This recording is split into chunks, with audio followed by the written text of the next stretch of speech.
didn't really put it in the right tense there, I hope. She was going to have a restful weekend, and she turned to me and said, no, I'm back on shift tomorrow. So what he was trying to do was say, don't come in. But he was instead saying, how tired and upset. I hoped she was going to have a restful weekend. She turned to me, when we talk about someone's posture, then that indicates stress. So she turned to me, it kind of gives the impression of like a bit of drama here, and the fact that she wasn't paying attention to him, and then she turned to him and said, no. And I'm back on shift tomorrow.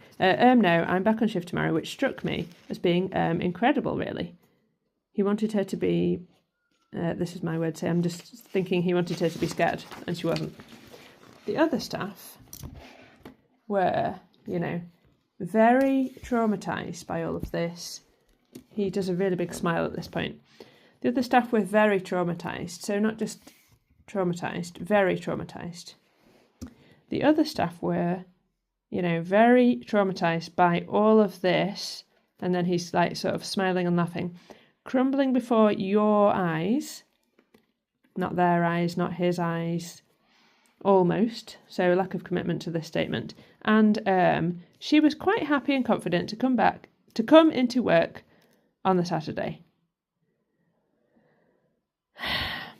Now, this is some examples of his manipulative strategies. He lays them out for us here so that we can see them in black and white. I challenged her. I said, well, are you saying that? And he smiles. You're making this decision against the wishes of 7 consultant paediatricians? It's a setup, isn't it?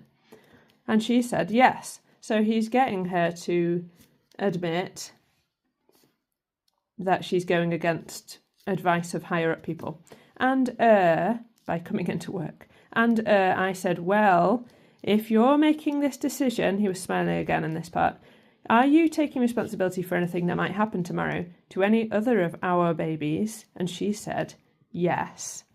So he has kind of forced or encouraged her into making this acceptance of responsibility before anything happens, before anything further might happen. And the phone call stopped shortly afterwards. So that's a skip in time. What else was said? We don't know. We